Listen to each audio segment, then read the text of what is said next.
Bonjour et bienvenue sur Boulevard BD. Aujourd'hui, Wild West, tome 2. Omaha, territoire du Nebraska. James Hickok, chasseur de primes surnommé Wild Bill, vient de mettre la main sur un malfrat caché comme chef de chantier d'une entreprise ferroviaire. Alors que le patron lui propose de prendre sa place, le justicier préfère la route. Il doit la reprendre. Il a un autre coyote à mettre en cage. Il a donné sa parole. Il a promis à une gamine de retrouver les assassins de sa famille. Parallèlement, Martin Jane fait ses premières armes chez les tuniques bleues. Sauf qu'en réalité, Martin, c'est Martha, que l'on appellera plus tard Calamity Jane, femme cachée au milieu des soldats. Après être remonté aux sources pour raconter la genèse de Calamity Jane, Thierry Gloris et Jacques Lamontagne poursuivent la vie de Martha Jane Canary en mettant Wild Bill sur sa route. Leurs chemins vont se croiser dans l'intransigeance d'un Ouest où les hommes sont plus sauvages que la nature. Gloris, un historien patenté, ne fait pas dans le western d'opérette. Cruel et réaliste, le monde de Wild West est bien plus conforme à la réalité que n'importe quel western en BD actuel.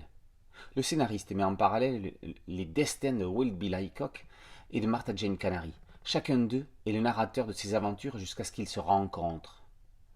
Aidé par des cartouches de couleurs, on ne s'y perd jamais. Là où Gloris fait encore plus fort, c'est que l'on voit qu'il a écrit certaines scènes pour que son dessinateur puisse s'en donner à cœur joie. Dans un trait durci et assuré, et des couleurs assombries afin de coller au plus près à la rudesse de l'univers, Jacques Lamontagne n'a pas peur de tout montrer. Le sexe et le sang faisaient partie du quotidien des cow-boys. Si de nombreux dessinateurs ont cherché à édulcorer des scènes, ici on ose, comme dans du Tarantino. On n'est pas dans l'allusion comme chez John Ford. C'est aussi la première fois que l'on pénètre autant au fond de l'univers indien depuis l'impressionnant Celui qui est né 2 fois de Derib. Après ce premier diptyque américain, Lamontagne et Gloris n'ont pas fini de nous faire vivre les histoires des enfants, pas de cœur, de la conquête de l'Ouest. La ruée vers l'or commence à chatouiller les cow-boys.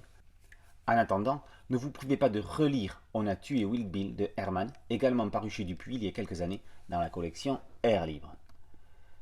Wild West, tome 2, Wild Bill, par Gloris et Lamontagne, est paru aux éditions Dupuis.